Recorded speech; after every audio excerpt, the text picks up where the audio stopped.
We're officially now in the 17th century. Twelfth Night was written by Shakespeare around 1601 and 1602. I've tried to make it kind of festive, these flowers, but it's actually inappropriate. Twelfth Night is not a springtime romance, and we call it a romance because it has elements of the Greek romance, not the medieval romance, shipwrecks, exiles, and mistaken identities. Twelfth Night it's on the 12th day of Christmas. It's the last day of Christmas. It's Epiphany, that is January 6th. In the South America and Latin America, this is called Three Kings Day. And it's also the first day of the carnival season. So for example, in New Orleans, on Epiphany, you see a variety of parades happening that will start the parading season that will end on Mardi Gras, which is the Tuesday before Ash Wednesday. And of course, that date shifts around because Ash Wednesday changes with Easter's date. So the only stable beginning date of the carnival season is Epiphany, Three Kings Day, the beginning of the king cakes. You'll start seeing king cakes around this time. So next Christmas, after Christmas has ended, start looking for the king cakes. The king cakes will begin to appear on the 12th day. So Twelfth Night, being that it's the beginning of the carnival season, there is a sense of fun in the play, a sort of an upending of the normal order of things. And that's what carnival celebrates. So for example, Viola becomes a man named Cesario. Her brother Sebastian also becomes Cesario. Olivia's Stuart Malvolio imagines he can become a nobleman. There's also drunkenness with Sir Toby and Andrew. In fact, those two, the comedic heart of the play, even talk about this time of partying. I'll stay a month longer. I am a fellow the strangest mind in the world. I delight in masks and revels, sometimes together. This is prose, by the way. Twelfth Night mixes prose and verse together. And notice what Duke Orsino says to Viola / Cesario, Orsino. Be clamorous and leap all civil bounds. Think of that as any sort of civic constraints. Malvolio even chastises the drunks and Maria. Mistress Mary, if you prized my lady's favor at anything more than contempt, you would not give means for this uncivil rule, this unruly behavior. Finally, Olivia exclaims about Malvolio's madness. Here we have a change in season. Olivia, why, this is very midsummer madness. And right now, it is feeling like summer has hit us already. This hot April day. That pushes the play's theme of madness to other festivals. So how do you define carnival-like behavior? Drunkenness, check, that's in the play. That's Toby and Andrew's shtick. As well as music and song. Have you ever seen pictures from Venetian Carnival, the Brazilian Carnival, and to an extent, the Louisiana carnivals? They're filled with music and song. And the play itself is filled with music. In fact, it opens in praise of music. If music be the food of love, play on. Give me excess of it. That surfeiting, that means getting so sick from eating too much. The appetite may sicken and so die. That strain again, that's music. It had a dying fall. Oh, it came over my ears like the sweet sound that breathes upon a bank of violets, stealing and giving odor. Like the music almost has a sweetness to it that almost smells beautifully. Enough, no more. 'Tis not so sweet now as it was before. The song has changed. Did you notice the amount of popular songs that are sung in the play? The play is filled with what we call found songs. They're popular songs inserted into the play. They're very noticeable because they are not written in the blank verse or iambic pentameter without rhyme that the play is metered. These are examples of popular meters. For example, when Toby calls on the fool, and notice what the fool's name is. His name is Fest, and Fest means fête in French, holiday or celebration. Excellent. This is the best fooling when all is done. Now a song, Sir Toby. Come on, there's a sixpence for you. Let's have a song. Sir Andrew. There's a testrel of me too. If one night give a... Would you have a love song or a song of good life? Sir Toby. A love song, a love song. Sir Andrew. Aye, I care not for good life. That's a joke, right? That's the joke of love poetry. Fest sings, O mistress mine, where are you roaming? O stay and hear your true love's coming, that can sing both high and low, trip no further, pretty sweeting, journey's end and lovers meeting, every wise man's son doth know. And that's popular rhyme scanning. Excellent, good of faith. Good, good.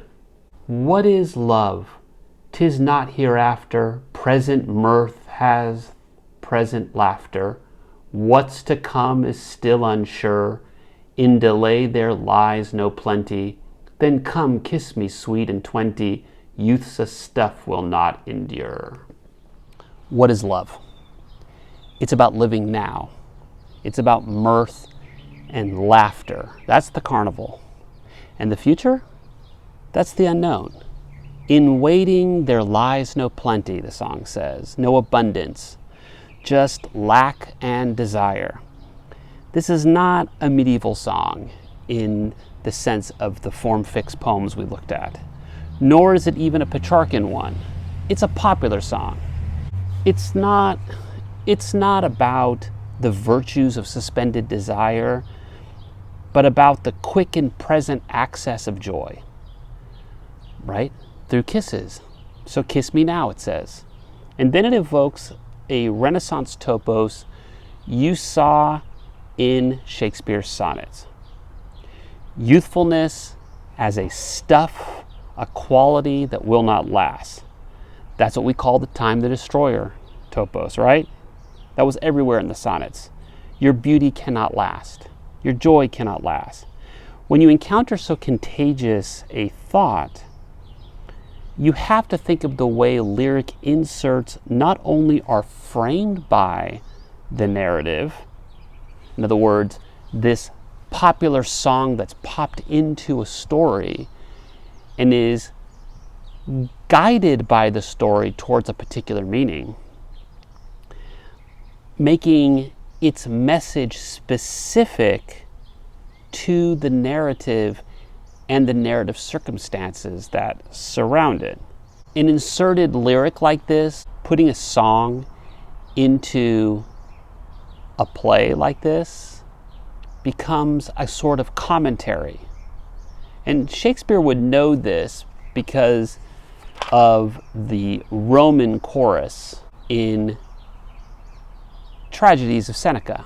And Seneca was a very popular playwright, Roman playwright who was translated and retranslated in this period. So what does this song say to us? It says that love is right there in front of you. Take it. But what does that mean in relationship to the play? Well, it's funny, right? Does it mean that Olivia should take the Duke? Or that the Duke should see beyond the disguise? That his true love is there right in front of him, but in the image of a boy. I mean, this says much about the sonnets, right? What's to come is unsure, right? That's the play's unfolding. But what's to come is unsure is ironically a statement about incertitude, right? We're no longer in the Middle Ages where everything is certain, grounded by the church and its doctrines.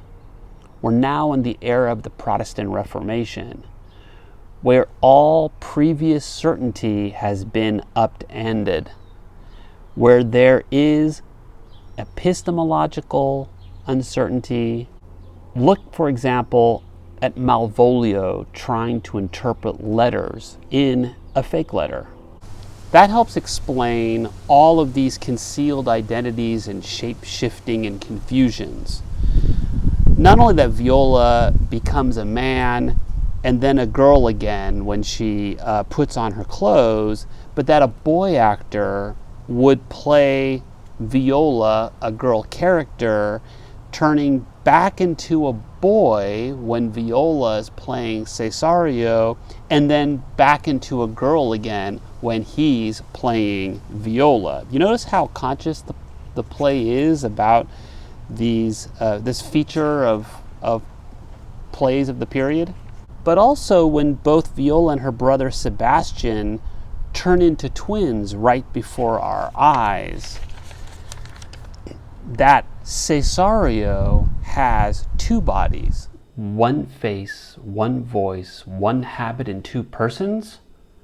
A natural perspective that is and is not. How have you made division of yourself? An apple cleft in two is not more twin than these two creatures. Which is Sebastian? Olivia. Most wonderful.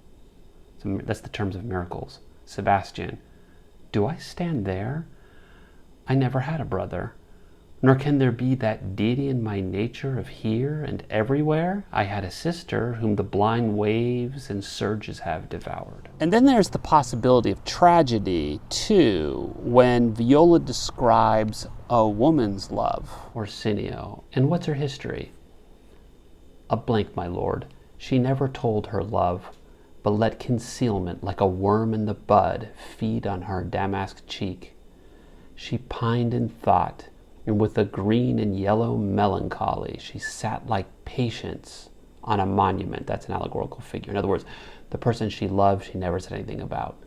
So she sat like Patience on a monument, like a memorial, a monument to her love that's going nowhere, smiling at grief. Was not this love indeed? We men may say more, swear more, but indeed, our shows are more than will. For still we prove much in our vows, but little in our love.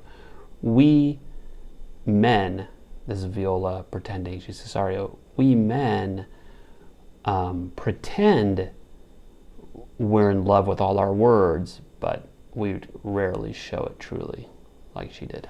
But she doesn't die. It's comedic. And that means it will end with a marriage. That's the traditional Roman definition of a comedy. The comedy is how to get to that marriage with all these disguises. Finally, why should we love? Viola, as Cesario, in her entreaty or poetic speech on behalf of the Duke, supplies an answer that ties us back to the sonnets. Viola. Lady, you are the cruelest she alive, if you will lead these graces to the grave and leave the world no copy. That she does not leave behind a copy of her image after she grows old. That implies children. That means there needs to be sexual activity. There needs to be procreation. Sex on behalf of the creation principle. We know this from the sonnets already, how that works. That implies she needs a man. Olivia belittles the blazon and by extension poetry, since poetry is made up of figurative language, because she's not open to love's language or effects. Thankfully, this time of carnival changes her mind and love happens. In our next episode, let's continue looking at the 17th century. Alright guys, don't forget to like and subscribe and ring that notification bell.